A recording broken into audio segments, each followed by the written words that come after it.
samo odgovarjali. Ja. Vse njimi še predavanje, ne? Ne. Ja. Bodo vprašanje.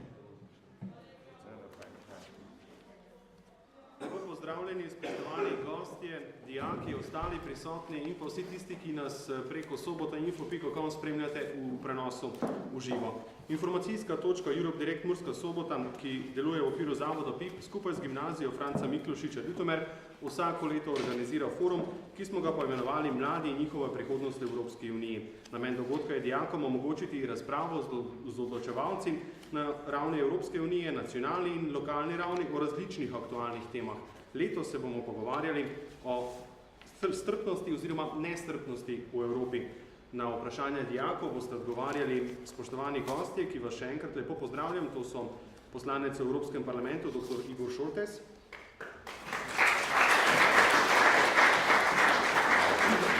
poslanec v Državnem zboru Republike Slovenije, Matjaž Hanžek,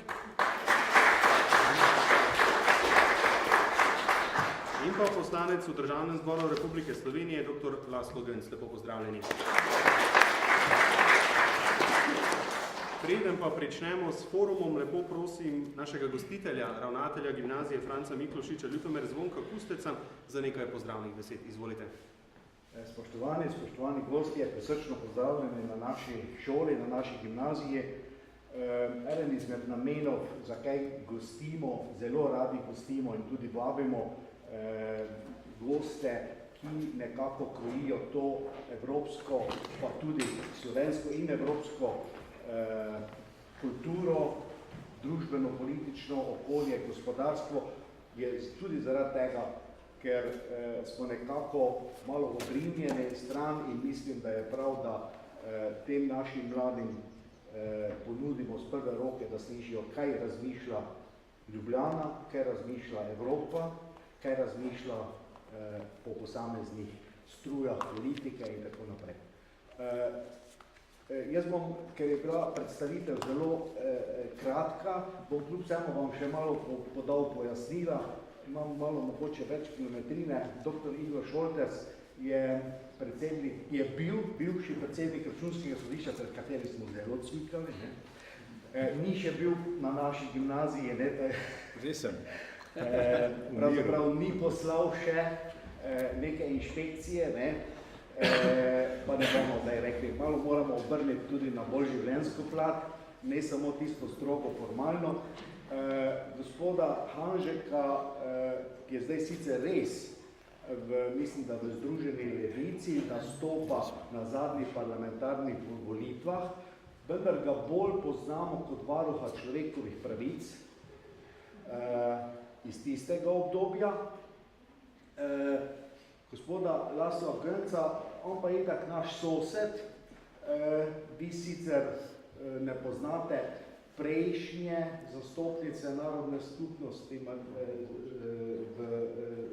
Mađarov v Sloveniji, sem prav rekel, upam, da res, gospodin Marije Požončove, vendar tudi, ki je rada prišla na našo gimnazijo, vendar tudi gospod Laslo Genc rad prihaja in mislim, da je tudi njemu, mislim, da veselje, da se tu lahko srečamo. Torej, še enkrat lepo pozdravljeni in želim vam plodno in pa ustvarjalno razpravo. Hvala lepa. Najlepša hvala za ta uvod.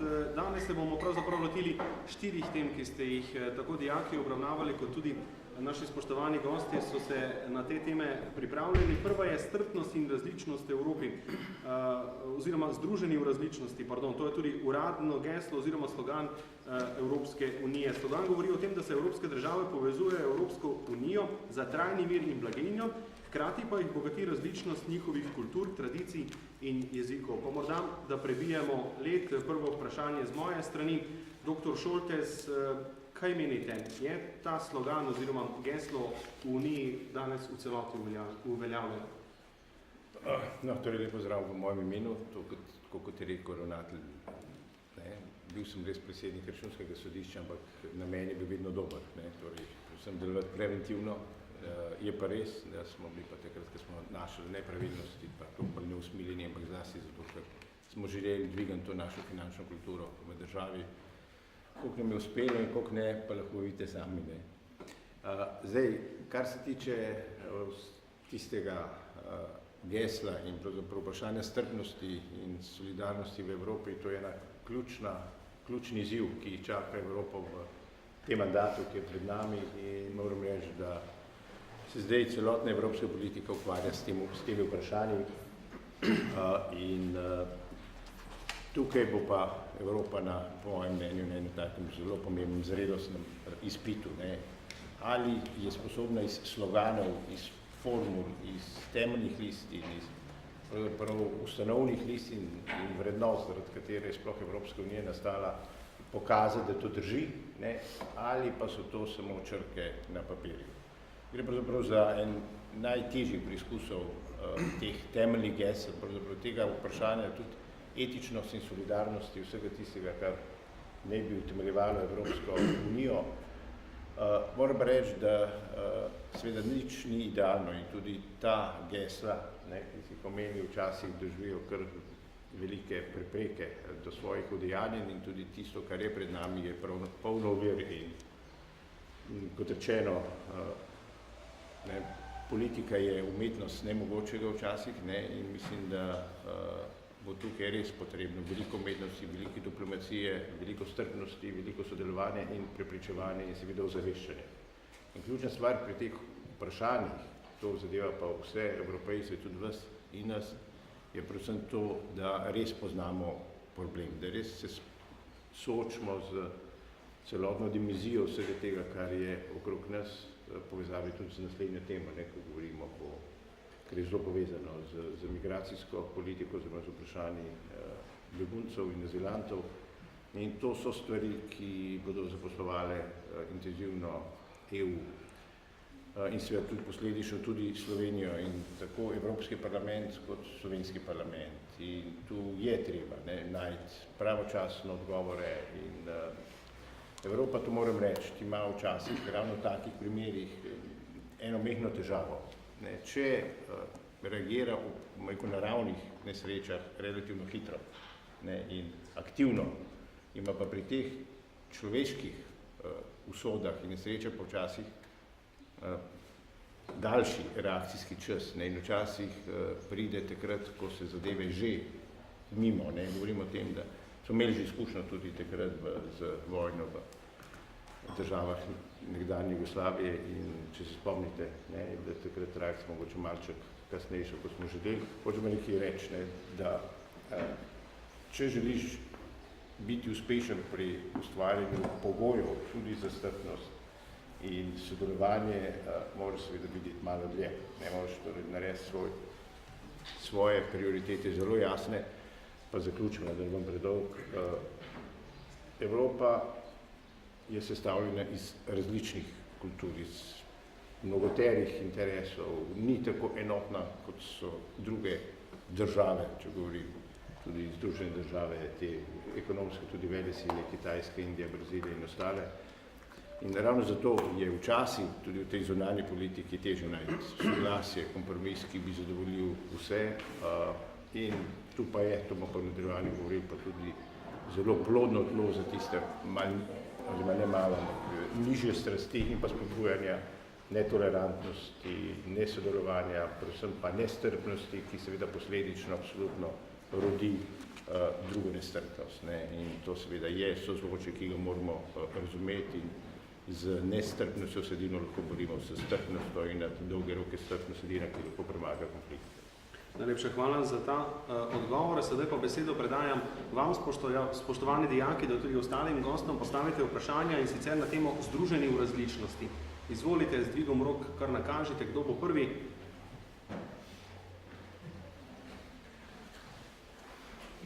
Tematika je zagotovo zanimiva tudi.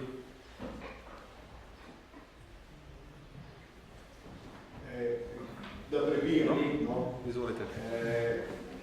Glede, Evropa, vemo, skozi vojne se je, ne izoblikovala.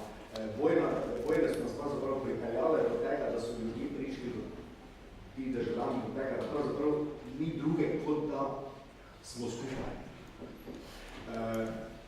Kakšna je vaša recimo ocena nadaljno sodelovanje v tej Evropi, teh različnih narodov, da ne bom naštolil na široko. To je verjetno za kolege že naprej, ali Izvolite, gospod Tanček. Jaz bi pa povedal, da malo bi nadaljeval to, kar je kolega Šoltes govoril. Jaz sem namreč tudi član parlamentarne skupščine Sveta Evrope. To je druga Evropa, zato sem se tudi javil, da bom nadaljeval od tega. Tukaj nekaj manj držav Sveta Evrope pa sestavljajo države tudi še v Aziji, se pravi države, ki so nastale iz Sovjetske zveze, ostale vse balkanske. To pomeni, da je ta Evropa še širša in je še teže delati kakršne koli kompromise. Evropska unija ima neke vzvode, da lahko prisili države tukaj razen izključevanja, kar je zame zelo slabo, ni nobene prisile, poleg tega pa Svet Evrope osredotočen bolj na dve vprašanji, človekove pravice in pravna država, ne ekonomija, vse ostalo. In jaz sem pač član tega, pa mimogrede, ki se pač pogovarjamo o nestrpnosti, tudi odbora za enakost in nediskriminacijo v Svetu Evrope, tudi da mečkim tudi spremljam to in seveda so na tem nivoju stvari še mnogo težje dobiti neko skupno zavezo, čeprav Svet Evrope poznamo ravno po tem, da neprestano daje napotke, rečemo, ostalim državam, kako ravnati predvsem pri pravni državi, predvsem pri diskriminaciji. Ampak, kadar se tam s kolegi pogovarjam, vidim, da so pač podobno različno kot v slovenskem parlamentu ali pa še bolj različne želje. Tam so ravno tako leve, pa desne, pa nediskriminatorne, pa diskriminatorne politične sile, s tem, da se to dvoje meša, tudi meša z državami. Mimogrede članica konzervativne stranke iz neke, rečemo, nordijske države, ne bom zdaj jih konkretno imenoval, ampak imam prakso, je lahko bolj liberalna kot liberalci iz enih, bi rekel, tradicionalnih držav. Ne? Po drugi strani pa to je ta del, ta težava in seveda Svet Evrope poskuša živeti po tem ključu, ampak žal, saj jaz osebno mnenje zdaj povem, ne ratuje ravno tako, kot bi sami želeli. Jaz sem na zadnji seji Equity tega odbora celo protestiral, da je v neki resoluciji, ki jo je zdaj sprejela Svet Evrope glede prebežnikov iz Sredozemlja, tudi en člen dala, ki je zame neorasistični, čeprav istočasno sprejemamo deklaracijo o boju proti neorasizmu, ker je pa to en drug oddelek delal, ne levi, ampak konzervativni so pa spravili, recimo tako, bom že kar naprej povedal, kaj je zame, če se bomo naprej pogovarjali, ko se govori o pomoči umirajočim in kaj mora Evropa narediti, mimogrede noter vtakne en člen, kako so muslimani vrgli nekaj katolikov čez ladjo. Kar je sicer res, ampak v tem kontekstu je to neorasistični člen, katerega smo Evropska levica seveda hoteli izključiti, pa smo bili povoženi, ker nima kaj to delati, ker to mimogrede pove, aha, muslimani mečejo kristjane noter. Če bi šli pa na to, bi mogli pa seveda potegniti še kakšno leto, 2 desetletje ali pa 30 let nazaj, kako so tisti ljudje, ki zdaj bežijo posledica evropskega bombardira, pa ne rečem kristjanov, ampak oni si lahko tako zamišljajo. In mi, ki hočemo biti recimo strpni, tako nam mimogrede uide noter. da sem, ne vem, sem nekaj odgovoril ali pa sem šel po strani. Dr. Gönc, izvolite še vi. Ja, hvala lepa, pozdrav tudi v mojem imenu. Jaz bi nadaljeval ta kontekst, ampak nekoliko zgodovinsko gledano razširil tematiko. Mi danes se ubadamo s težavami, ki so praktično bile prisotne v tem prostoru tudi v prejšnjih stoletjih. Ampak v 21. stoletju smo pričakovali morda nekaj več na tem področju, vendar so se zadeve zapletle zaradi več razlogov, tako kot vse zapletle. Prvič. Drugič, Evropa institucionalno se povezuje v zadnjih desetletjih na taki ravni, kot to danes pojmujemo, kot neko bolj čvrsto asociacijo. Prej temu ni bilo tako, so bila sicer politična združenja, ki so največkrat stala eden nasproti drugemu, iz tega so nastajali svetovni konflikti, vojne in tako naprej.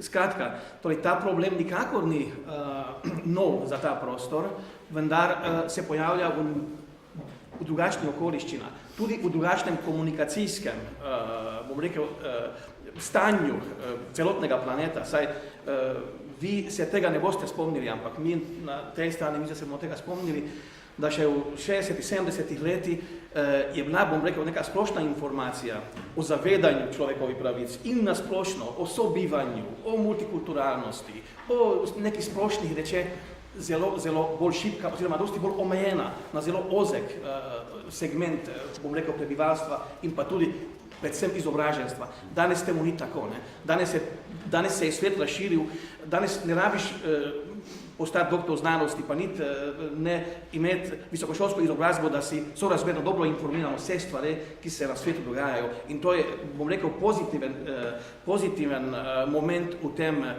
kontekstu, vendar pravim, kljub temu, mi imamo težave predvsem s tem, da po tistih tragedijah, ki smo jih doživljali v 20. stoletju, smo v 21. stoletju pač pričakovali nekaj drugega, vendar so se stvari zapletle. Pa zdaj nočem, kot zgodovinar nočem pač poglabljati noben segment, ker bi lahko res zašli in ne bi pač govorili o tistem, zakaj smo danes prisotni, vendar je pa nedvomno, da so ti izzivi, kot sta kolega že pač prej nekje nakazala, danes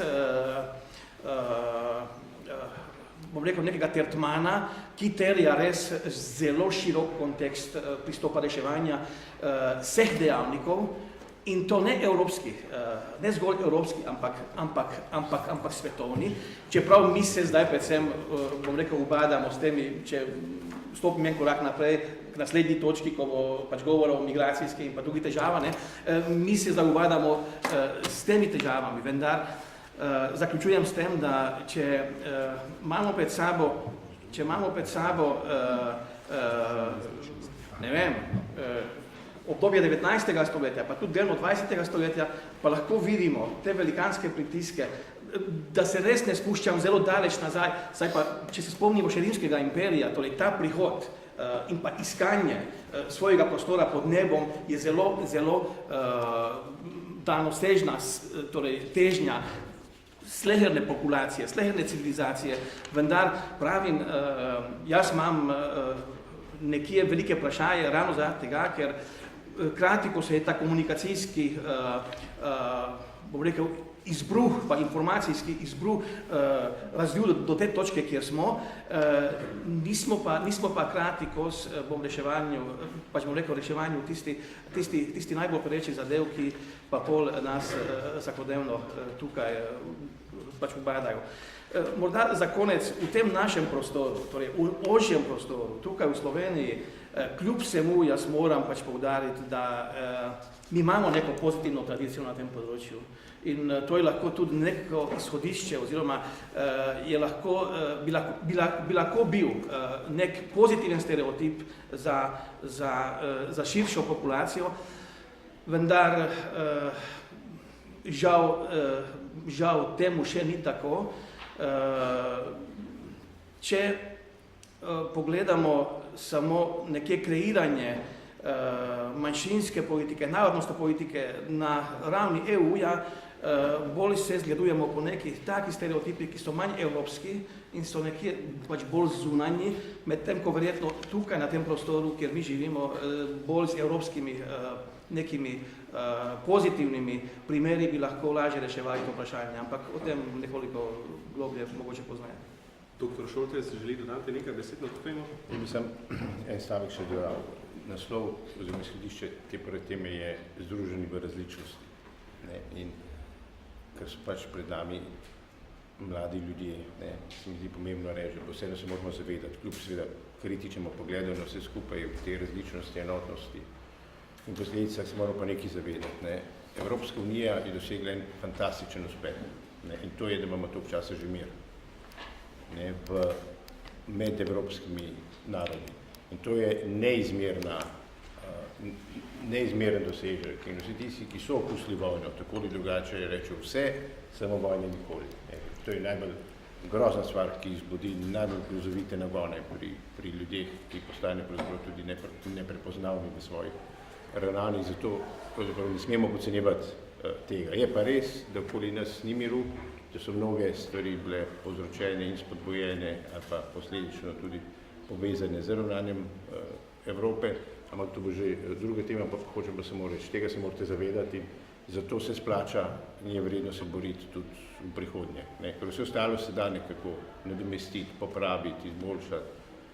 Teh stvari, ko pride do vojne, se počasih ne da več popraviti. Zato se mi zdi, da je to stvar, ki bo v zgodovini zaznamovanja kot največja vrednost. Nismo gradili piramid, ne bomo pustili za namcem, presežkov v tem nekem, mogoče tudi v kakšnem kulturnem področju, ampak bomo pa seveda pustili pa ravno pečat, da smo toliko časa zdržali na tej celini brez vojne, kar je pa seveda neizmerno. In načeloma se ta dolgo obdobje miru, ne, možnost tudi za kreativnost, za ustvarjalnost, koliko njim je pa to uspelo, ne, to je drugo vprašanje. Tako, morda se je na podlagi povedanega pojavilo kakšno vprašanje na to prvo temo združeni v različnosti. Dijaki, dijakinje. Potem bomo zagotovo po naslednjih temah, ki so bolj, bi rekli, aktualne, bolj praktične, zagotovo imeli obilo vprašanj, pa pridimo kar k naslednji, to je strpnost in različnost v Evropi. Evropska unija nekako dare veliko težav v aktualnem času, kot so nezaposlenost, zaskrbljujoča demografska slika in finančna negotovost. In pravzaprav zgodovina nažalost kaže, da se lahko tovrstne težave izrazijo tudi na povečani stopnji nestrpnosti. Tako smo v zadnjem času tudi priča različnim gibanjem, kot je Pegida v Nemčiji. Pa morda, da tudi pri tej temi previjamo, gospod Hanžek, kje sami vidite vzroke za spon tovrstnih radikalnih gibanj po Evropi? So to ti razlogi, ki sem jih naštel, ali pa morda še kakšni drugi razlogi? No, gledajte, to je moje osebno mnenje, včasih se ukvarjal. Ljudje smo strpni ali pa nestrpni, oziroma sovražimo ali ne sovražimo drugačnost, bolj ali manj enako, ne glede na družbene okoliščine. Ko pa se družbene okoliščine spremenijo, recimo, da so bolj ostre, to naš odnos do drugačnosti pač iz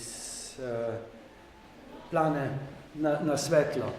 Problem je verjetno v tem, da v kriznih situacijah pač iščemo krivca za to, da slab živimo in tako naprej. Zelo pogosto se ljudje ne upajo pogledati, poiskati osnovne vzroke, ne lažje iskati nekoga drugega, drugačnega, da je vsega kriv. Tako da s krizo je seveda to vedno bolj izbruhnilo, to nasprotovanje drugačnim. Ljudje so brez službe in najbolj enostavno je videti soseda, ki ima službo. Tudi če nima službe, pa si rečeš, on je nalašč nima, ker noče delati, jaz sem pa tisti, ki bi delal in najlažje. Nekajkrat sem že kot sociolog rekel, da države ali pa države, ki nimajo razvojnega koncepta, ali pa politika, ki nima razvojnega koncepta, nujno rabi tri tri skupine marginalnih skupin. Najprej je enega, ki je za vse kriv, to je pri nas so ali Romi, ali so včasih Madžari, odvisno od politične situacije, drugi so krivi Hrvati, zelo pogosto so krivi muslimani, pa džamija, včasih so krivi tudi homoseksualci in lezbike. Tisti, ki je pač trenutno pod nemilostjo, je kriv za to, da nam ne gre dobro. Potem rabijo drugo skupino, se pravi brezposelne. Z brezposelnimi grozijo zaposlenim ljudem, da morajo biti pridni in tiho. Poglejte, se 130 000 ljudi čaka na tvojo službo in to je krasen način, da lahko znižuješ socialne standarde človekovih pravic, ker se reče, no zaenkrat moramo počakajmo še, ko bo bruto domači proizvod zrastel za 2,5%, se bomo pa o tem pogovarjali. In tretjo skupino rabi politika, to so pa invalidi, zato da dokazuje, kako je širokogrudna, poglejte, mi jih financiramo. Napaka vsem tem je pa, ker bi morali te skupine integrirati na nek način v družbo. Vse te skupine so produktivne, morajo biti produktivne in hočejo biti produktivne v družbi. Ampak zato je pa seveda zelo treba nekaj narediti.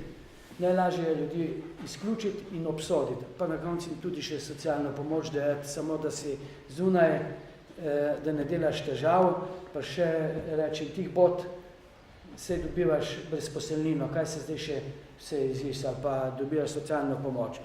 Tukaj je to, še ko sem bil varuh, smo pred več kot 10 leti evropski in svetovni ombudsmani opozarjali, da je treba narediti, presekati sovražni govor, ki se je začel že pred časom. Mislim, da je zdaj v tem parlamentu grozljivo malo proti tem, kar sem pred 10 leti poslušal. Imam še tukaj, če koga zanima, kaj se je v parlamentu govorilo, ko zdaj se ne bi niti na kraj pameti noben več prišlo. Ampak problem je bil v tem, da so včasih, še pred 10 letjem, imeli grobe napade radikalne desne stranke. Začelo se je pa v celi Evropi, ne pri nas, da so, ker so te, rečemo, rasistične stranke pridobivale volivce, so se začele pol tudi druge stranke po njihovem zgledovati. In je ta začel padati, mi ombudsmani smo pred več kot 10 leti opozarjali, da postaja sovražni govor, dobiva domovinsko pravico tudi v narekovajo normalnih centralnih strankah in vedno bolj je to sovraštvo prihajalo v centralno, ampak istočasno se je pa spreminjalo. Iz grobega rasizma je začelo prehajati v to, kar zdaj sprejema Svet Evrope, mislim, da bomo junija sprejeli, temu se reče neorasizem. Jaz sem pred 10 leti, 81 naših članek, govoril v ampak rasizmu. Jaz sem za to, da so cigani zraven, ampak dajmo jih imeti v geto. Citiram tudi predsednika vlade takratnega, se ga vprašali o džamiji, ko je postal predsednik Drnovšek. Sem za džamijo, ampak neko mero previdnosti je pa le treba imeti, odkot dobiva denar in ali se vklaplja v okolje. Oprostite, to je neorasistična izjava.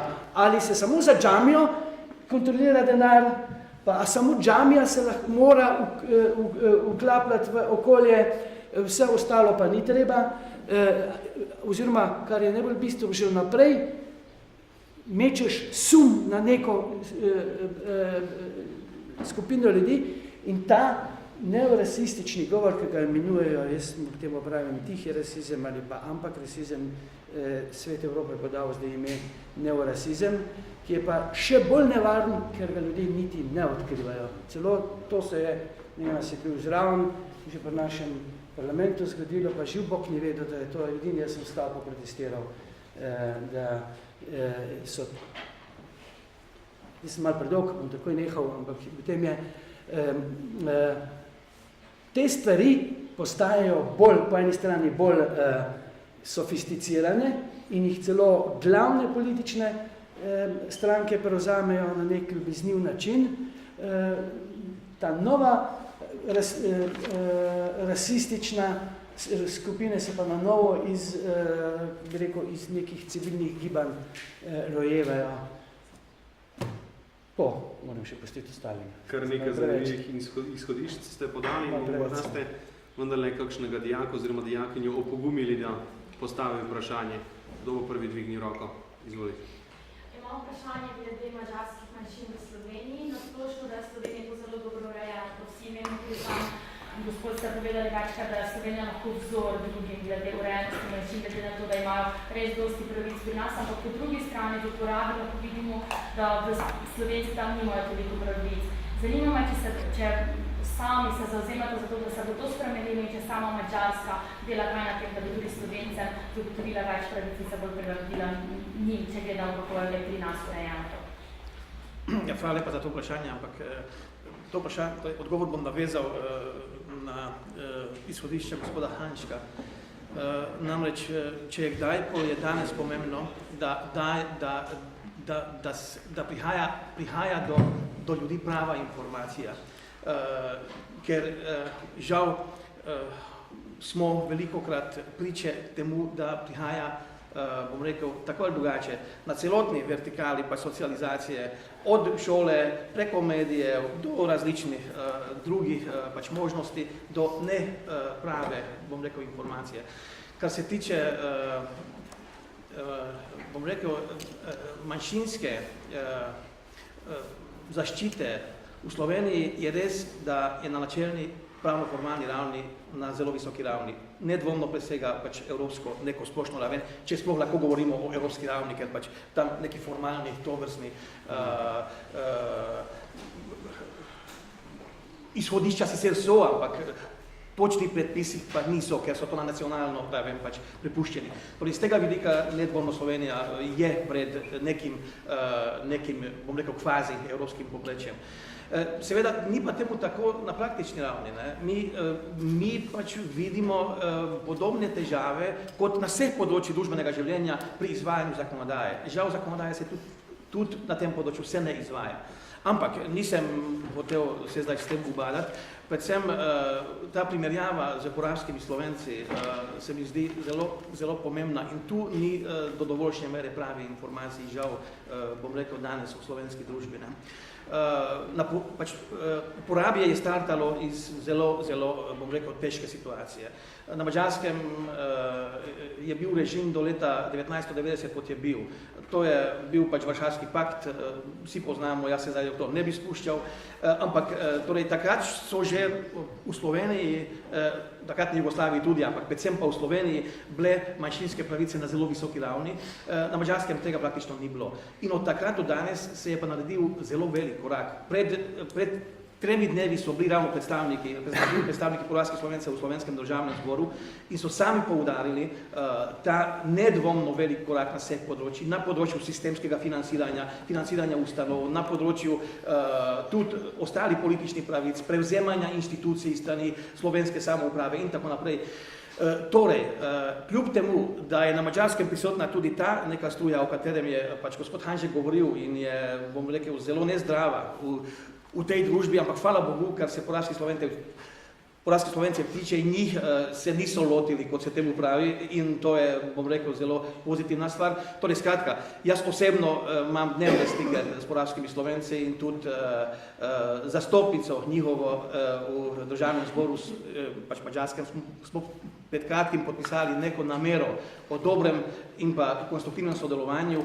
Torej, jaz trdim, da se z tega vidika situacija poraške Slovence popravlja, žal pa je še vedno slabša, kot je v primeru špačanske narodne skupnosti, ker so bila izhodišča precej bolj, bom rekel, negativna iz različnih okoliščin, predvsem zaradi zunanjih dejavnikov.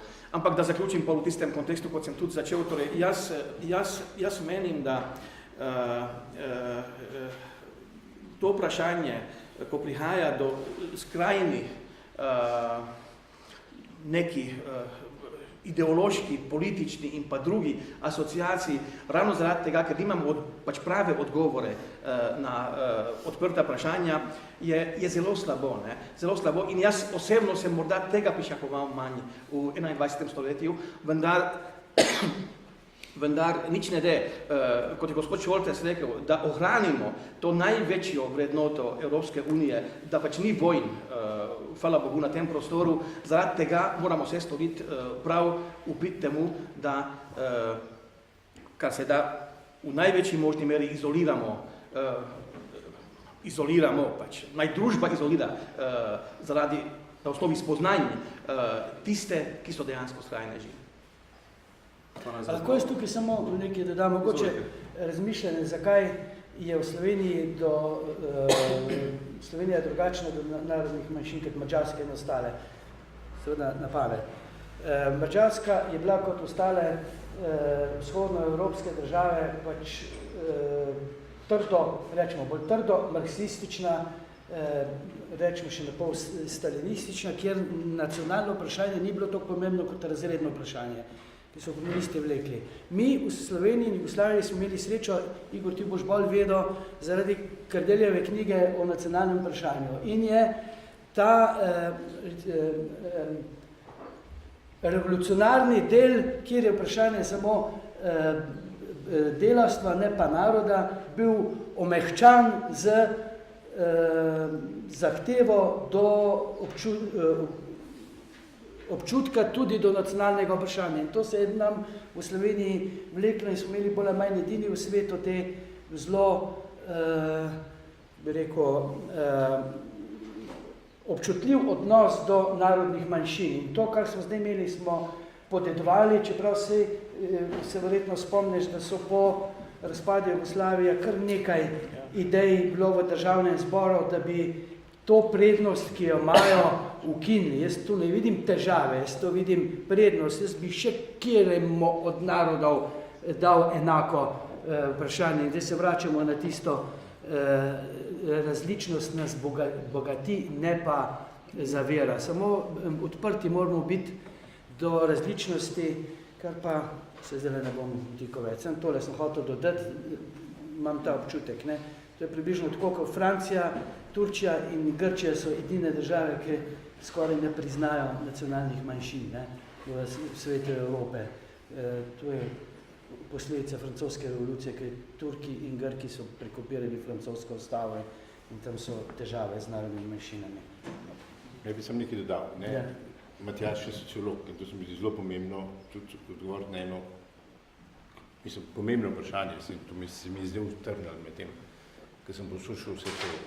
Osnovno središče je strpnost pa različnost. Ne? In vprašanje, kaj je prirojeno in kaj je pridobljeno. Ne? Recimo, če bi rekli, da je različnost prirojena, pač pa se rodimo različni, pa vsekakor strpnost nekaj, kar pa se moramo tudi naučiti, ne? Kar moramo tudi skozi vrednote, skozi dojemanje družbe dobiti v svojo podzavesti. Tukaj igrajo gimnazije, šole, pravzaprav eno ključno nalogo. In mislim, da se, tako kot je zdana knjiga, vse, kar sem se naučil v vrtcu, ne, in pravzaprav ta izobraževalni sistem igra odločilno vlogo v razvoju potem zdrave družbe.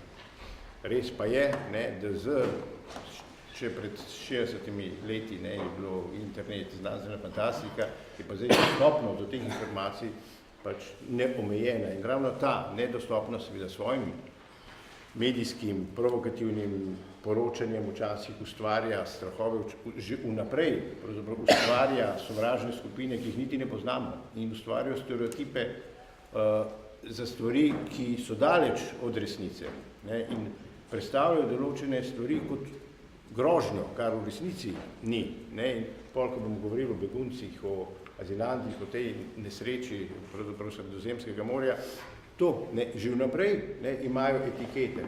Kot da prihaja k nam truma ljudi, ki si jih moramo bati, ne, ki prinašajo neko zelo. Ne, ni res, pravzaprav so ljudje tako kot mi, in tudi če bi mi v podobni situaciji bi morali bežati, bi vredno pričakovali sočutje, etičnost, pomoč, solidarnost. Ne, samo opozarjam in ta medijski vpliv je tukaj odločilen in neizmeren. Je pa seveda širše vprašanje, kdo poganja vso to mašinerijo. Mogoče je celo interes, ne, da se ustvarja ena nestrpnost na račun druge, nestrpnost vsej, pa se prej smo govorili o muslimanih, o pravoslavcih, o ostalih skupinah, ampak v osnovi, ne, je sodelovanje skozi zgodovino bilo pokazano kot absolutno možno, ampak seveda vedno so skrajne skupine, ki so tudi provocirane z namenom ustvarjanja izrednih razmer.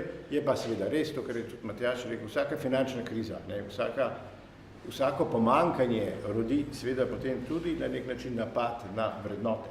Ne, in takrat se zamajejo ponavadi družba, takrat se resno grozi tudi mir in takrat pridejo te nizke strasti, ki pa so spodbujene v zunanjem okolju do svojega izraza na način odklanjanja vsega, kar ni, ne, prepoznavno, kar ne znamo umestiti po neki logični različni poti v naš prostor dojemanja. In mogoče samo tako, da si mogoče lažje predstavljamo, ne, vprašanje strpnosti ali pa dojemanja različnosti. Vse mogoče se smešno sliši, ne, če bomo, se mi zdi pa pomembno reči. V Sloveniji imamo ves čas en velik problem, zdaj ne bom odpiral vprašanja Romov pa nekaterih drugih skupin, pa LGTB, skratka, istospolnih, videli ste kakšen odziv strahovit je bil, ne, na predlog, pravzaprav in potem na sprejetje zakona istospolnih skupnosti, kljub temu, da so mnoge države to brez kakšnih hudih zapletov tu sprejemale, ampak zdaj tudi ena zelo zanimiva zadeva, umeščanje v prostor. Govorim tudi o strpnosti in nestrpnosti. Zakaj pravzaprav, če govorimo o zelenih energijah, če govorimo o obnovljivih virih energij, če govorimo o vsem tistem, kar prinaša neko alternativo obstoječim, znanim, vidnim energetskim sistemom. Zakaj je pravzaprav vedno taki odpori? Vedno taka pravzaprav neka blokada, katerokoli vprašanje. Ne? In dobro, pustimo zdaj ozadja raznih civilnih iniciativ, to nima smisla, ampak že vprašanje nature, že odnos pravzaprav do teh stvari, do vode, ne, do zraka, do tistega, kar se mi zdi ključno, ne, to smo se tudi pogovarjali, da bi to morali, da to ustalo, ne, ker to so stvari, pravica do zdrave vode, do okolja je ključna stvar, brez katere noben narod ne preživi. Ne. In vse te odprodaje, razprodaje državnega premoženja, ki potem posredno pridejo do raznih vodnih virov, kot je voda, ne govorimo končno prisotni rdeči zvezdi, sicer na zeleni podlagi, ne, ampak o tem se nihče ne razgovarja, ne. Ampak govorimo o tem, ne, da to so stvari, ki potiho in ne, počasi prihajajo v ta naš prostor in seveda tukaj se pa zgublja ta soverenost in ta strpnost, ne, se kaže v odnosu tudi tega. Ne. In hočem reči, ne, samo za primer dam, v Sloveniji, recimo, pač sem zdaj v taki službi, no, pa prej sem tudi kar veliko leto z avionom, ne, ampak v mnogih državah sem videl vetrnice. Nemčija polna. Že Dunaj, že ne govorim že okolica, nekje, ker ne bi pomislil, ne, da imajo to vetra, sploh Dunajsko predmestje, ne. Ampak kaj hočem reči, v Sloveniji, veste, koliko časa koliko časa je trajalo, da smo dobili eno prvo vetrnico. Koliko časa je trajalo, ne? In hočem reči, v tem strpnosti in nestrpnosti se kaže tudi odnos do okolja. To se mi zdi nujno za poudariti. In zato pa še enkrat, da ne bom predolg, da ne bom odpiral teme, ampak zato je pa tudi gospod ravnatelj, ne, vam na srce, ne.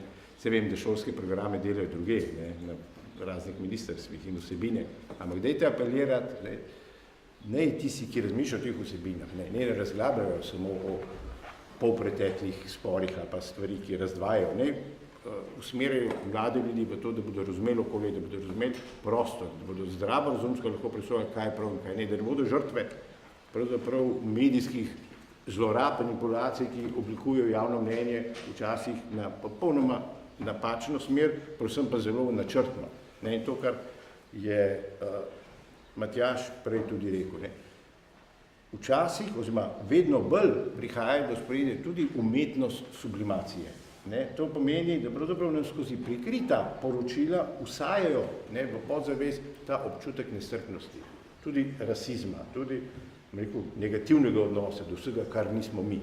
Ne? In to je seveda slabo in to je skozi oglasna sporočila, skozi, seveda se vsi blond, beli, ne? Ni črnih, ne? Skratka, skozi glasbo, skozi mnoge take vplivne medije, na katere so mladi seveda zelo občutljivi in zato se mi zdi, da je to treba pravočasno prepoznati, ne, in tudi opozoriti. Ne. To pa je naloga države. Ne moramo pričakovati, da bodo to delali, da bo to delal biznis, ker biznis nikoli ne bo tega delal. Biznis bo vedno skrbel samo za dobiček. Ne. Država je pa tista, ki ima svoj regulator in ima svoj medij. Veste, za Božjo voljo, imamo RTV, ne, saj mislim, da je...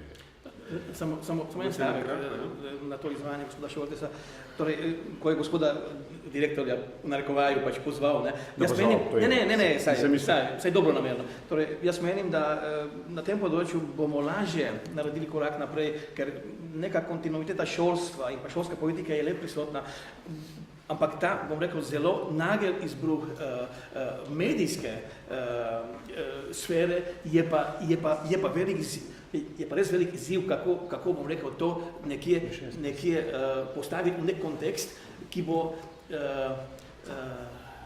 do neoboroženega v narekovaju ali mladeniča, ali tudi ostalega posameznika dosti manj surov, kot je dejansko. Torej, to je velik izziv in to vprašanje se bolj intenzivno postavlja v zadnjih 10-15 letih, ko je ta razvoj tako nagel in pa tako, bom rekel, hiter, kot je, ker eno se pač nečesa moramo zavedati. V tisti prejšnji obdobji, ne vem, 70-80 letih se je govorilo, da je pač medijska dejavnost je 7. sila, smo rekli, ne? Jaz danes bom kar povedal, da je to verjetno danes prva sila na svetu, ki kreira tudi, bom rekel, marsikdaj žal samo politiko in nikako ne bi želel, da politika kreira medije, ne da bi me kdorkoli pač napak razumel, ampak v tem trenutku, po moji oceni, se je zadeva previsela v tolikšni meri na drugo stran, da je to tudi velik problem, kako obvladati v narekovaju v pozitivnem smislu to sporočilno, pravilno sporočilno funkcijo pač medijskega prostora. Lahko jaz tukaj sem še... Ja, zelo na kratko. Rad bi povedal to, da nas je strah nekega neznanega, novega, ni nič narobe. To je vcepljeno v genih vseh živih bitij, ker tisti trenutek, ko nekaj prepoznaš, ti adrenalin za to, da se ustrašiš, da ne greš, padeš v luknjo, da se ne pustiš medvedo požrti in tako naprej. Tako da to ni nič narobe in da sovražiš ali pa ne maraš nekaj, kar je drugačnega.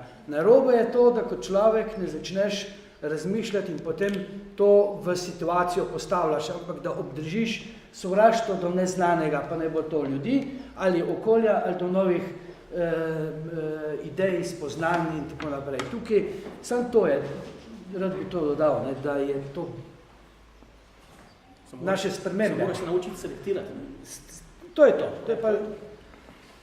Pravno povedano v tem zadnjem trenutku se nekako nanaša naša naslednja tema, kjer sem prepričan, da bodo dejaki imeli več vprašanj. To pa je Islam in Evropska unija. Namreč prav v zadnjem obdobju je v ospredju v Evropi strah pred islamom, ob tem pa velja poudariti podatek, da v Evropi živi 43 milijonov muslimanov. Bili pa smo priča temu neslavnemu morilskemu pohodu v okolici in prostorih satiričnega tednika Charlie Hebdo, ki se prav nanaša na ta odnos medijev in pa tudi islama oziroma muslimanov. Pa morda tukaj kakšno vprašanje dijakov, ker verjetno se vas je ta tema precej dotaknila, mediji so oziroma smo precej poročali o tej tematiki. Izvoliš? Mene zanima, kje je pravzaprav tista meja nekega svobodnega govora medijev, ki se nekako nanaša na to, kako daleč lahko ti mediji žalijo muslimane in tako naprej, ker če se dotaknemo te teme, ko ste mi tudi govorili o Charlie Hebdo, smo imeli primer, da je ta Charlie Hebdo tudi delal kakšne satirične pripombe glede same francoske vlade in tam francoska vlada ni dovolila objave teh karikatur, strani pa je dovolila karikature teh muslimanskih literarjev in tako naprej. In po tej tragediji, ko so prišli ljudje dejansko ubili 12 teh novinarjev, pa je francoska vlada nekako spremenila mnenje, kako so sedaj oni prijazni pa in tako naprej.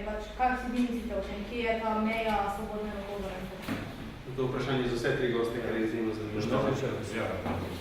No, glavno, kar se tiče Charles Hebdo je bilo satiričnega časa. Zdaj tako, odnosi so, oziroma posledice so bile različne. Takrat, ko se je žalo francoskega predsednika, in v drugih primerih so ta časnik ukinili. Je bila ta sankcija. Dovoljeno je, druge se bo ne našel. Kaj hočem reči? Po napadu dvojčkov, kdorkoli že dostojil. Pustno teorijo zelo. Ampak od takrat se je začelo silovito napadanje Kuzma. Potem so se rodile tudi islamske države. Spekulacije so, da je to pravzaprav produkt Amerike. Zdaj, a je ali ni, jaz ne želim spekulirati, ker če ne bomo v Evropskem parlamentu potem poslušali. Tako da, ker tam je že ogromno nestrpnosti in tudi fašističnih izjav, to moram reči včasih. In nekateri poslanci so bili že kaznovani zaradi izjav, ki so bile izredno nestrpne. No, ampak hočem reči, seveda vsaka taka stvar, ko se izražamo, tudi satira, tudi humor, karkoli že, tudi govor, ima svoje meje.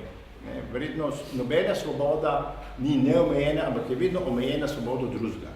In to je bilo tudi bistvo eksistencializma včasih, dogodek v mestu Gogh, bo gimnazij, upam, da ste brali, to je Slavka Grumman, in tam recimo je svobodo si toliko, dokler tvoj korak ne stopi v korak drugega. In seveda to pa rodi potem sposobnost strpnosti. Seveda neznano, na začetku ni nujno slabo, sproži pa neke občutke, ki prvadi niso najbolj pozitivni. Ampak to, glede francoskega primera, pa potem naprej. Včasih se zdi, da so to še stvari tudi malo licemerne.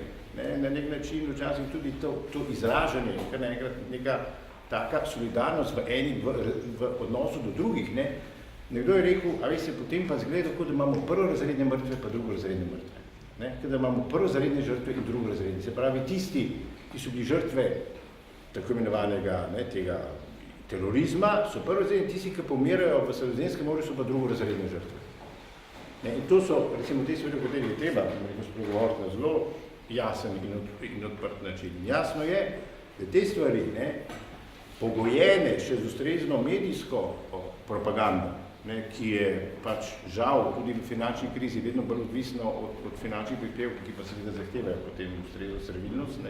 Na podlagi tega potem seveda pride še do večjega bustanja, pumpanja teh sovražnih čustev in potem se res v 10 letih, od leta 2000, takrat, ko so se zgodile, ko se je zgodil ta september nesrečni, do zdaj se je slika v tem svetu res spremenila v tem delu, da pravzaprav mnogi, če bi delali raketo, bi ugotovili, da to šteje kot neko grožnjo, kot neko grožnjo prihodnosti. Ne glede na to, če bi šli na 500, 600 let nazaj gledati, kaj se takrat dogaja, v imenu koga.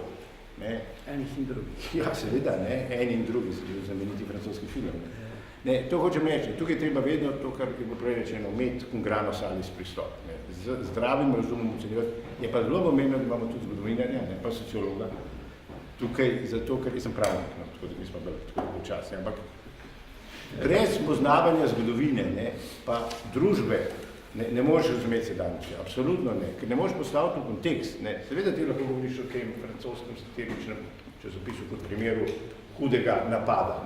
Ampak se po drugi strani pa lahko reči, do kje gre lahko ta svoboda? Ali je satira še satira, ko postane žaljiva, ko ti pravzaprav zavestno upiriš ost, kar ni vedno najbolj posrečeno, takrat, ko začneš že z stvarmi, ki grejo pa že na čustva, ki pa ne reagirajo več z racijom, ampak z emocijami, srce, kar pa žal ponavadi, ali pa se potem zgodi, da pa pride do zlorab, da pride pravzaprav potem do izkoriščenja te čustvene stiske ali pa čustvene prizadetosti in ranljivosti do tega ekstremizma. In tudi, ko smo se v parlamentu Evropskega vedenja pogovarjali o terorizmu kot nečemu, kar bi morali zaziti, to bi se mi grede, ker v teh izhodiščih mi pa se mi zdi pomembno reči. Ko je takoj po tem dogodku v Franciji, ko bil cel svet praktično na nogah, si takoj pojavil vprašanje, kaj zdaj. In veste, kaj zdaj se je zgodilo. Ne? Takoj se je začelo razmišljati in predstavljati kot možnost, ne, zbiranje podatkov. Ne, izmenjava podatkov. V Evropi tako imam PNR, ne, izmenjava letalskih podatkov. Ne. Skratka, zelo narobe je, če takšne aktivnosti v želji, da se zmanjša napetost, da se zmanjša terorizem in tako dalje, izkoristimo ali pa zlorabimo za to, da začnemo še bolj zbirati podatke. Tudi 11. september, ne, in domovinska zakonodaja, ne, je patriotski akt, ne, je naredil to, da smo res nadzirani. Saj tudi s telefoni to itak ni dvoma več, ampak to, ne, je takoj. Čim se najde nek prostor, ne, prazen, se začenjajo zbirati še podatki. Ne, in jasno je, ne, da proti kršenju človekovih pravic se ti ne smeš boriti z kršenjem človekovih pravic. To je zelo pomembno. In tukaj se mi zdi pa, da ima pa Evropa en mogoče manjko, to pa je, da premalo vseeno sodeluje s Svetom Evrope. In ko govorimo o teh stvarih, Svet Evrope pripravlja, ne, zdaj to obsežno deklaracijo, in se mi zdi pomembno, ne, da bi to moral tudi evropske zunanje politike sodelovati s tem, ker pravzaprav se ne gre samo za vprašanje EU, gre za vprašanje pravzaprav cele regije, ki je mnogo širše in nekaj seveda se moramo zavedati, te begunci, ki prihajajo, ne. Tega bo vedno več, tega ne bo vedno manj, ne, in če smem samo en podatek, no, ker se mi zdi zanimiv za prebrati, ne, zadnji podatki Evropskega Eurostata, ne, kaže, da je leta 2014 27 držav članic dodelilo status zaščite 185.000 prosilcev za azil, to je skoraj 50% več kot leto poprej. Ta številka seveda bo rasla. Od leta 2008, ne, je status zaščite v EU prejelo več kot 750.000 prosilcev za azil. In zdaj, ta podatek seveda lahko vi interpretirate na tisoč in en na različen način. Na nek način lahko tako, da sprožite nove spore, nove vojne, da rečete, to ogroža evropska delovna mesta. Lahko rečete, Evropa je s tem pokazala solidarnost, pokazala svoj etični čut. Se pravi, to je pa tisto bistveno. Ne? To so pa tisti, ki dajo sporočila naprej. In samo še to in končam. Največ prošenj, sicer največ je prišlo iz Sirije, ne? Recimo je status zaščite prejelo največ prosilcev v Nemčiji, tam so jim dodelili v 67.000 primerih, v Franciji 20.000, Italija 20.000, Slovenija, ne, pa je po podatkih Eurostata leta 2004 dodelila status zaščite okrog 40 prosilcem za azil. Govorim zdaj v povezavi s tem, s to idejo o kvotah, ki so jo predstavljali v EU, kako pravzaprav ne odgovorimo za to prvo reko. To hočem reči, ta reka bo vedno bolj polna, vedno močnejša, tudi krvava in tukaj treba res biti zelo strpen in razumen, ne, da ne bomo šli potem pa v drugo skrajnost, ker moram reči, tudi se sliši po kuluarjih Evropskega parlamenta ideje, ki nimajo nič skupnega, ne s humanizmom, ne z človekovimi pravicami in se mi zdi, da, kot smo rekel čisto na začetku, to je eden od največjih izzivov Evrope v resnici. Veliko močnejši in pomembnejši kot sama ekonomska kriza.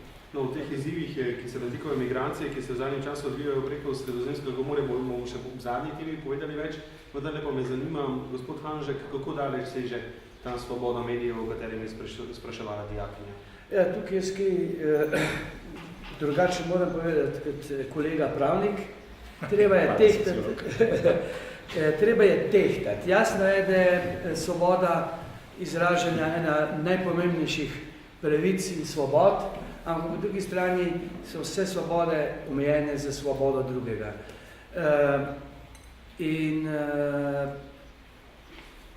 Konkretno, to je pa seveda v različnih situacijah različno. In če vemo, da kakšne občutke o pomoči v imenu demokracije ali pa z izgovorom demokracije Zahod zbuja v teh muslimanskih državah že 30 let, potem si lahko zanesljivo razmišljamo, zanesljivo vemo, da prihaja do vedno večjega radikalizma. Če evropske skupaj z Ameriko bombardirajo Irak, Libijo in tako naprej, pobijajo tisoče ljudi, mi sploh ne vemo, pa nič ne rečemo, da z brezpilotnimi avioni desetine in desetine otrok tako pobijajo, pa se nam zdi to čisto normalno, ko pa eden od tistih, ki je žrtev, ki ostane slučajno živ, kjer celo vas pobijajo, pride sem, kaj bo on drugega videl v tem, kot bombo bo podstavil. Ampak pustimo to, tako da je treba imeti občutek, je pa kolega povedal, da so te odnosi do svobode govora zelo različni. Tudi v Združenih državah, se spomnim kot varuh, so imeli dva koncepta ameriški, mislim, pri nas so imeli svobode govora ameriški koncept in naš koncept, ki je bil mečken strožji, da ne smeš žaliti. V Ameriki vse si lahko žalil do konca, samo nisi smel bombe vršiti. Lahko si govoril in to je njihov koncept. Tisti trenutek, ko se dvojčke sesuli, se je spremenilo vse. Vse lahko žališ, samo v imenu muslimanov ne smeš, ker se boš takoj najdel brez pravice zagovornika na Guantanamo in tako naprej. Tisti trenutek so se popolnoma pozabili na vse pravice in enkrat neki drugi imajo popolnoma drugačne pravice. Samo to še bom pustil, samo to še dokončam. Leta 2005 smo imeli v Ottawi v Kanadi srečanje ombudsmanov iz vsega sveta, to je vsake 4 leta, na temo človekove pravice in boj proti terorizmu. Kjer smo seveda ombudsmani rekli, to, kar si tam zaključil, ko začneš se boriti proti terorizmu na ta način, da kršiš človekove pravice, je terorizem že zmagal, ampak postane država terorist. Takrat je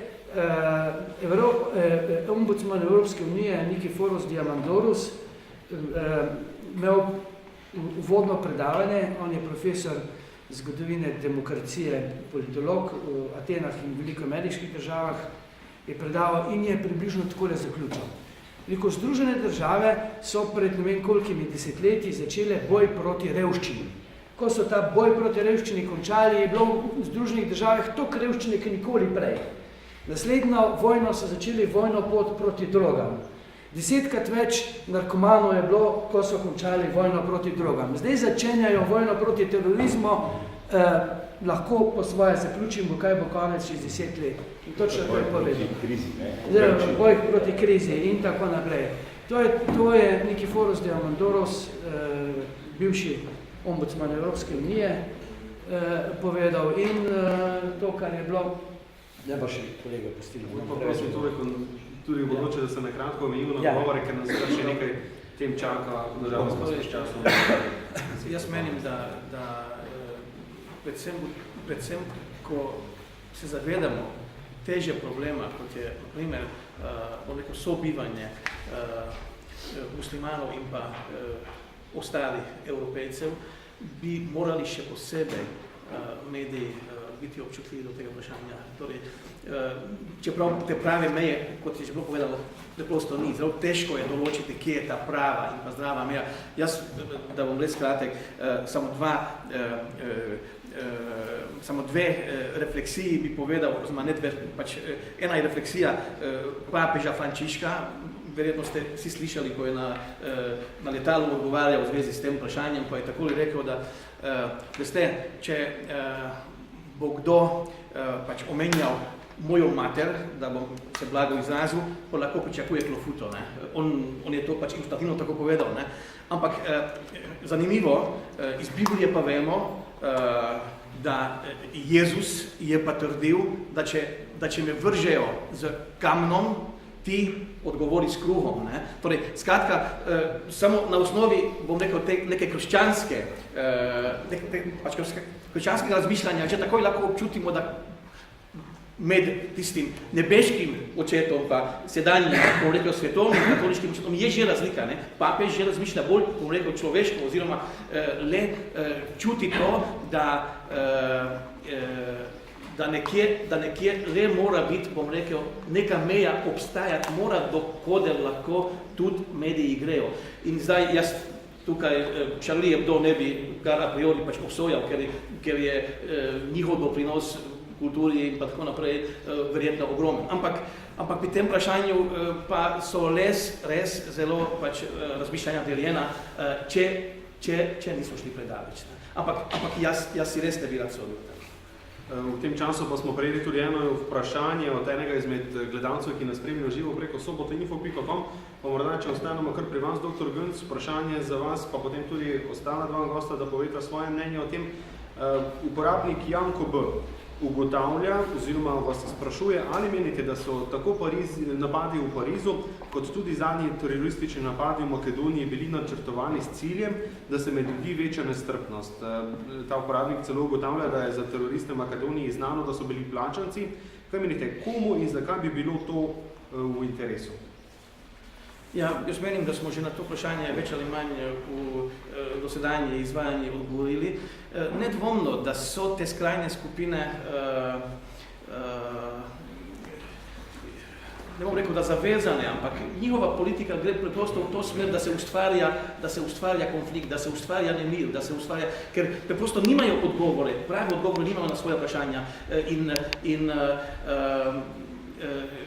mi vemo, da zdaj se ne bi rad z makedonskimi splošnimi problemi se ukvarjal, ampak vsi vemo, da ta integracijski postopek Makedonije če smo objektivni, se je zaustavil zaradi marsikaterega nezaprtega vprašanja v omenjeni državi. In zdaj verjetno, ko pa še tukaj, bom rekel, prihaja tudi do drugih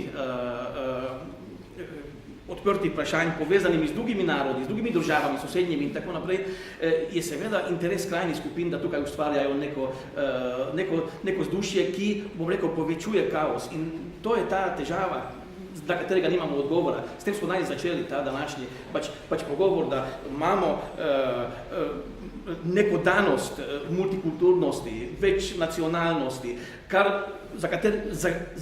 zakaj menimo, da je bogatstvo te Evrope in tega dela Evrope, krati pa predvsem v zvezi z temi novimi kriznimi situacijami in pa takšnimi in pa drugačnimi težavami, nimamo odgovora na ta vprašanja. In jaz bi zgolj lahko žal pač obsodil sleherno dejanje, ki je odgovor na takšen način, ker s tem se prav gotovo nič ne bo rešilo.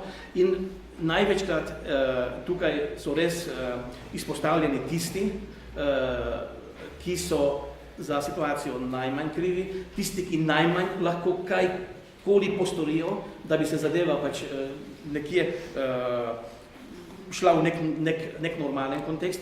Torej, jaz samo lahko obsodim to vrsta dejanja in je naš velik skupni izziv, da si iščemo te odgovore, ampak kot smo že danes rekli, odgovori niso enoznačni in bodo zelo težki.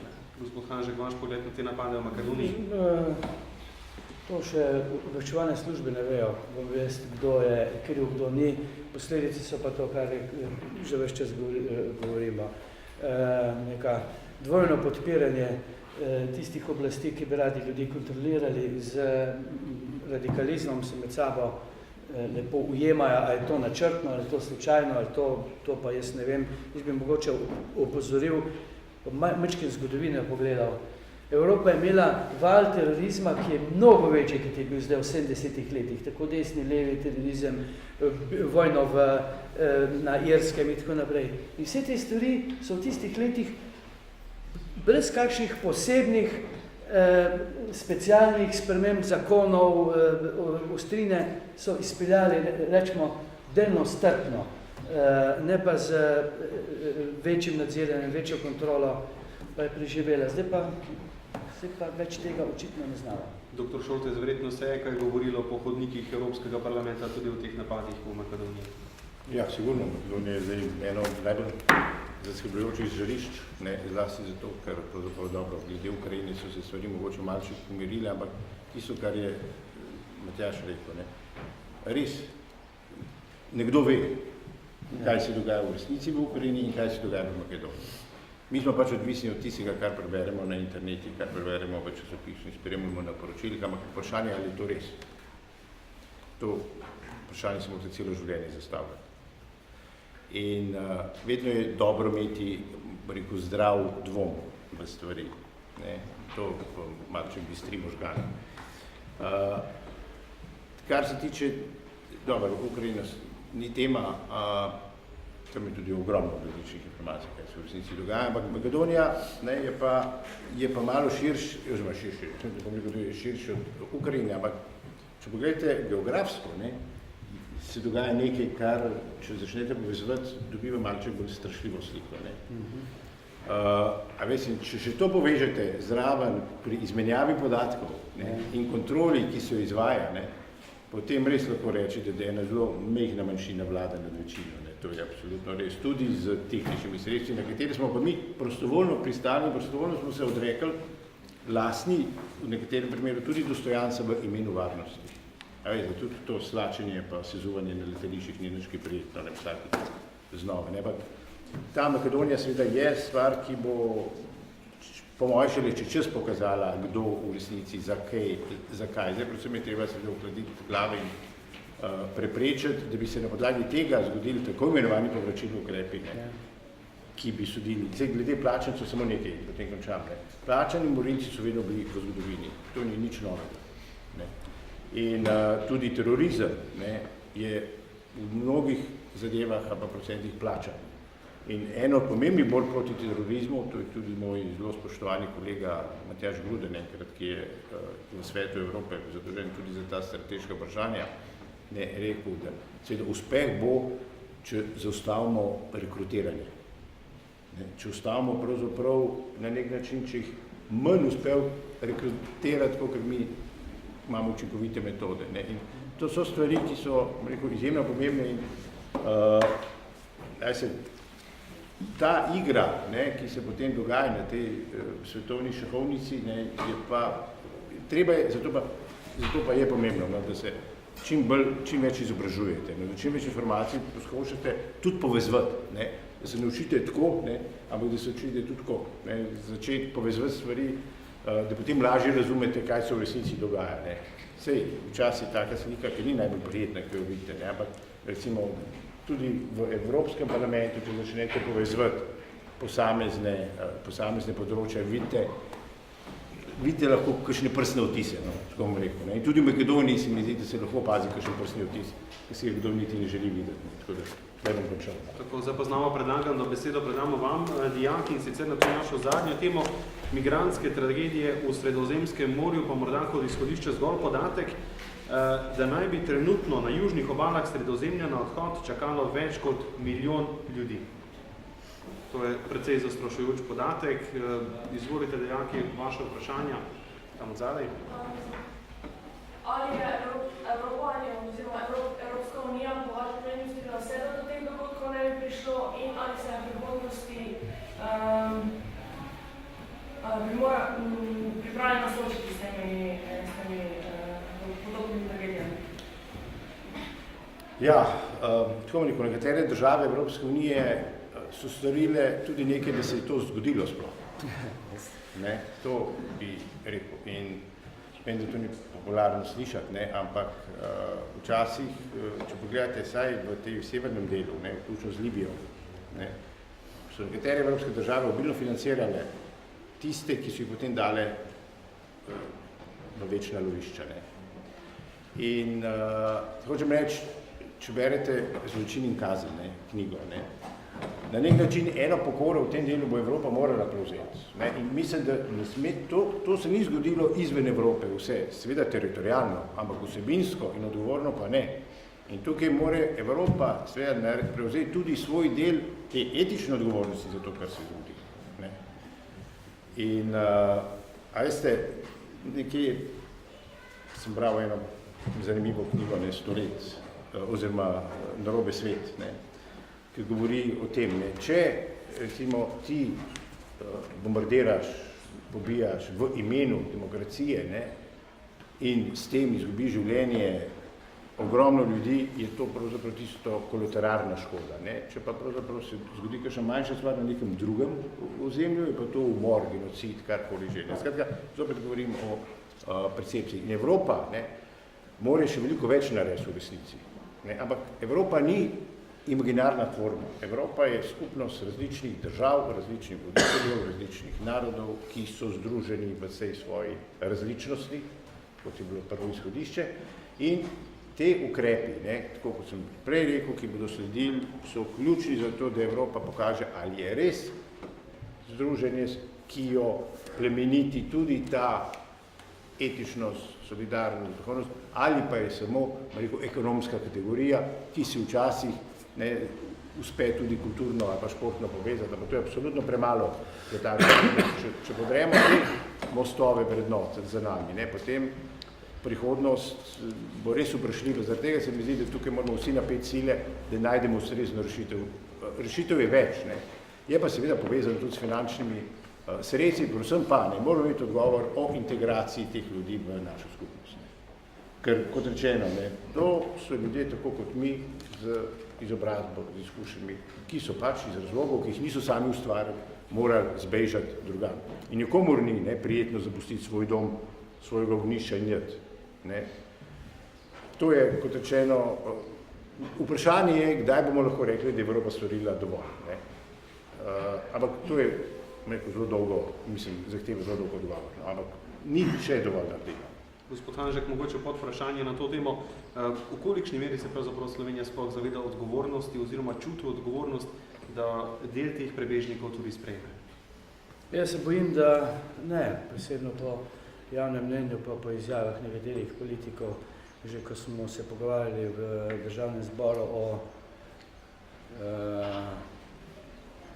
tej somalski deklici, so nekateri hoteli narediti. 5 na leto jih lahko Slovenija sprejme.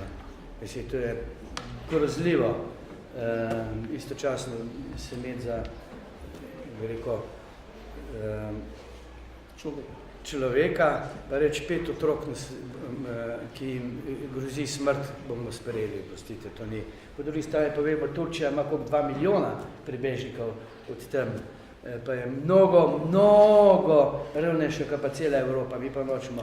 Jordanija je najbolj solidarna v tem smislu, v celi zemljski kuli, koliko je prevzela Sirijo, koliko je prevzela tega. In to so tam so posledice tistih vojn, pri katerih je Evropa dejavno sodelovala. Jaz samo še to rečem zanimivo, jaz sem toliko star, se še živo v tistih časih, ki so hipiji hodili v Afganistan kot eno najbolj miroljubno deželo, so štopali Afganistan hašiš kaditi, krasno je bilo, lušno je bilo, Makova polja, noben nič ni. Zdaj v Afganistan 30 let, ko se je začela Evropa, pa Rusija, pa Amerika utikati, je postal najbolj morilski del sveta, ampak prej so bili popolno enaki, ampak oni niso nikogar napadali. Ko so napadeni, se znajo do konca boriti.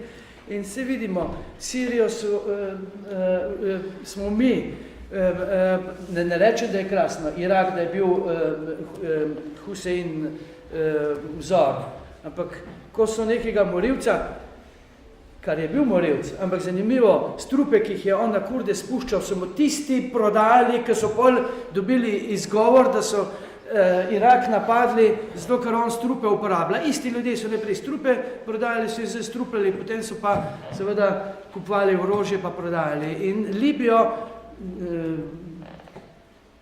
zato da bo mir in demokracija, so seveda naredili tako, da ljudje tam ne morejo več živeti, bežijo, pobitih tisoče, 100 tisoče, če ne milijone ljudi, milijone brez tega in brez strehe, brez vsega, bojijo se življenje, jasno, da bojo sem prišli. In tukaj se mora Evropa vprašati.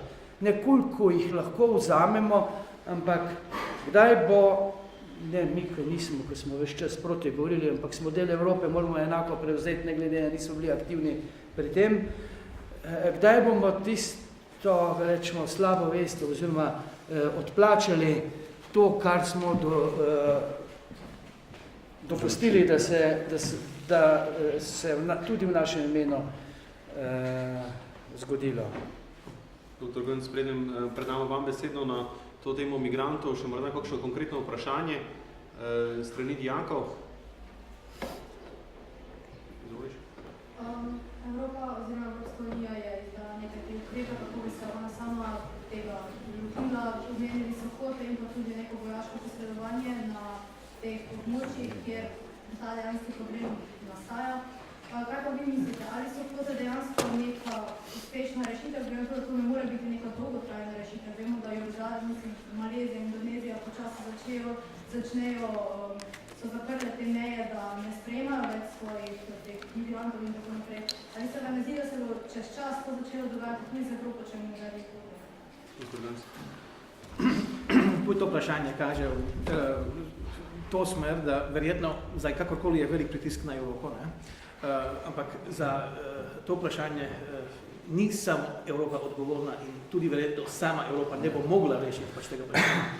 Tu za moje pojme se odpirajo, hočeš nočeš, tudi najbolj osnovna vprašanja sedanje svetovne družbe in sicer pravičnost v globalu, torej razdelitev dobrin, razdelitev celotnega premoženja svetovnega. Vi vsi veste, poznate podatke katastrofalne, da bom rekel nekaj, kopica ljudi, v narekovaju, bom rekel, si lasti veliko večino celotnih svetovnih dobrin. Torej, nekje hočem zgolj nakazati na to, da je ta problem zelo, zelo širok in seveda zdaj Evropa je najbolj izpostavljena, predvsem zato, ker ta val, ki prihaja predvsem iz Afrike, ne, oziroma z juga, je torej, dosti manj lahko pritiska na neko Japonsko ali pa na Ameriko, ker je pač fizično neposredno povezana ali pa bolj povezana s Evropo. Torej, jaz tukaj, bom rekel, poudarjam in ne zasledim dovolj to vrstnega bolj širšega razmišljanja tudi na evropski ravni, ne, da bi se o tem pač pogovarjali kot o neki globalni svetovni krizi, ker to zdaj postaja globalna svetovna kriza. Ne. Kakorkoli. Kar se pa kvot tiče, ne, jaz se s tem strinjam. Ne. Tukaj verjetno moramo imeti neke krajše ukrepe in pa daljnosežne. Med daljnosežnimi ukrepi verjetno ta rešitev pač ne bo zdržala. Ampak v tem trenutku, kot je gospod Hanžek pač poudaril, je pa le nesprejemljivo, da se govori o tem, da ali eno osebo sprejmemo ali pa ne sprejmemo. Mislim, to pa res ne sme biti vprašanje in bom zdaj zelo na pamet sicer rekel, ampak če v tem trenutku pač mora Slovenija sprejeti za preživetja in pa zaradi neke bolj daljnosežnega iskanja rešitve tudi 20,000, zdaj sem povedal pač eno številko zelo na pamet in tudi verjetno v to bomo morali pristati in dejansko na svetovni ravni iskati rešitve. In samo za konec, ne vem, kateri od predgovornikov je že nakazal, ne? Torej, zdaj, kakorkoli mi malo doživljamo srednji vek, ne? V srednjem veku, če se spomnimo preseljevanja narodov, pač v času preseljevanja narodov so narodi strmeli k nečemu, kar je bilo na neki višji civilizacijski ravni. Če je takrat to bilo pravično in pravično je drugo vprašanje, ne bi se v to spuščal. Ampak sedaj tudi pač te, bom rekel, izpostavljene skupine ljudi preprosto strmijo za nečem, od česa verjamejo, da bo jim, kar se preživetja tiče, kar se podočnosti tiče, nekoliko bolje. In tega v tem trenutku na samem avtohtonem teritoriju ne morejo žal rešiti. In dokler ne bomo pristopili, kot sem rekel, globalno, saj do nekoliko drugačnega razmišljanja do teh vprašanj, jaz se bojim, da s kratkimi ukrepi bomo zelo težko kos tej nalogi. Hvala pa še zadnji odgovori, ker se nam čas iztekla. Gospod Hanžek, morda, če smo nekoliko bolj konkretni, kako komentirate pomisleke krajanov Rateč, ki jih je precej zaskrbela namera Italije, da bi v poslopju nekdanje stražarnice na mejnem prehodu uredila center za begunce? Ja, jaz jih sicer razumem, da se bojijo, ampak Slovenija je tudi tukaj na meji z Madžarsko imela center za begunce. Prosenjakovci pa niso Krajani čez mejo na Madžarski nič protestirali, vse ne da bi jaz vedel. Tako da dajmo biti malo strpni in človeški do ljudi v stiski. Ja bi samo odgovoril, ker mislim, da dijakinja, ne so. Ja. Mogoče za odgovor, ne, za EU. Zdaj, EU ima seveda kar nekaj ukrepov. Eno je kvotni sistem, v kateri ste že vedeli, to je narejena formula, glede na število prebivalcev, glede na dosedanje sprejem beguncev. In Sloveniji je kvota določena 207 beguncev. Zdaj seveda to ne pomeni, da Slovenija ne bi mogla sprejeti več, da ne bi mogla pravzaprav pokazati. In vse se mi zdi pomembno nekaj, zakaj ne bi to razumeli kot priložnost, ne kot nevarnost, ne kot grožnjo, ampak nekaj, kar pravzaprav lahko na nek način tudi bogati, kulturo bogati pravzaprav in sem prepričan, da vsaka nova duša, če smemo tako reči, je lahko zelo pomemben doprinos. Je pa, to je eden od ukrepov, se pravi kvotni sistem, drug, ki je nekako še na meji nekega razumnega je pravzaprav boj proti švercanju, tihotapljenju ljudi, predvsem, ker dejstvo je, to je zdaj neka pot, ki je utečena, verjetno ste brali zgodbe prebežnikov, od začetka do konca, kako pravzaprav so se zadeva odvijale in to so zdaj tako kot droge, ki pridejo iz ljubkega makovega polja v Afganistanu, potem preko različnih držav po Evropi in širše, se tudi te migracije dogajajo po točno začrtanih. Vse je to postal biznis, to so recimo ogromni zaslužki vseh teh ljudi in to je tisto, kar je tudi ena od predvidenih aktivnosti, da pravzaprav te poti, pa ne poti, ampak da pravzaprav te, ki se ukvarjajo s tem, poskuša nekako ustrezno obravnavati. Zdaj, tretja taka zadeva, ki je pomembna, je pa ta program Mare Nostrum. To je program, ki je bil vmes ustavljen, čeprav na veliko nevoljo, tudi strani Evropske unije, pa se je zdaj zopet obudil. To sta programa, ki ga je izvajal Frontex, skozi nadzor nad Sredozemskim morjem, kar je pomembno, ki tudi rešuje življenja ljudi in potem sta še dva, ta operacija Triton pa Poseidon. To je recimo, Evropska komisija bo zdaj do maja, oziroma zdaj ta mesec predstavila tudi bolj podrobno, kako bodo te aktivnosti potekale. Predvsem je tukaj treba doseči konsenz, ker so nekatere države članice, ki nekako bi raje gradile Berlinski zid, ki bi raje gradile nove ovire, ki bi raje postavila Schengen, oziroma ki bi rada postavila mejo, da pravzaprav ne moreš priti v Evropo. Seveda nove železne zavese, nove meje in to ni odgovor. To absolutno ni odgovor, ki ima ni skupnega z ustanovitvenimi listenjami Evropske unije. Zato se mi zdi pomembno, da te ukrepe, seveda zdaj vam nihče ne bo mogel reči, kaj pa je zadosti. Zadosti je seveda sprejeti vse begunce, ampak begunce bo vedno več. Torej, vredno je treba en razmislek vnesti in s tem tudi odgovor, zakaj. Ali lahko pravzaprav tudi v razgovorih, v sodelovanju z ustreznimi finančnimi sredstvi tudi pomagamo, da se stvari umirijo v kriznih žariščih in da se pravzaprav ne z izvozom demokracije, to je bila naša, tudi včasih problematični pristop, ampak z spoštovanjem različnosti njihovih kultur. In pravzaprav ne se umešavati samo zaradi tega, ker je tam kakšen energetski vir. To je pa, drugo vprašanje, ko govori pa v resnici o tej globalni vojni za energetski vir, ki bodo odločili za nadaljnjih 100 let in od to tudi kakšen žarišče, ki sicer ne bi bila žarišča. Naj bo to primeren zaključek tega našega današnjega foruma. Načeli smo kar nekaj tem in upajmo, da bo precej zapovedal tudi še na naslednjem forumu. Gospod ravnatelj, bo po zaključku še povedal nekaj besed. Ja, spoštovani gosti, najlepša hvala za tole urico in pol. Seveda, čas je hitro minil. Lahko bi razpravljali še dolgo, zato ste vsi trije prisrčno vabljeni ob nekih priložnosti.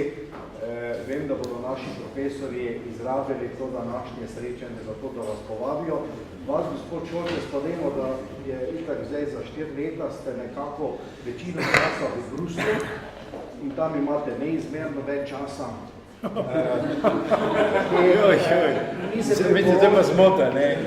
priporočamo, da nas bomo pa, ker vemo, da vi ne morete priti k nam, bi pa mi prišli drugo leto k vam. Namreč, samo majhno pojasnilo v okviru evropskih študij ki so sad nekega projekta poskusa ministra Evropski oddelki, ki se je sicer končal, ampak so neke pozitivne zadeve, med njimi tudi nekaj predmetov, živi naprej. V okviru tega je tudi obvezna ekskurzija v Bruselj in takrat se res priporočamo za to, da se nekako še tam z temi evropejskimi dijaki srečamo. Da pa vam bo spomin na Ljutomer ostal v lepem spominu, vam podarjamo dve knjigi, to je monografija Ljutomer, ki jo je izdala sicer občina Ljutomer, je res tisto, kar Ljutomer predstavlja. Druga pa je naših 50 let, namreč leta 2013 je naša gimnazija praznovala 50-letnico obstoja in to je pa taka ena, kako že za to pove, naših 50 let tistih prehojenih z kronološkimi, pa tudi drugimi prispevki, ki nas predstavlja, kaj pravzaprav smo. Še enkrat hvala lepa za vaš obisk.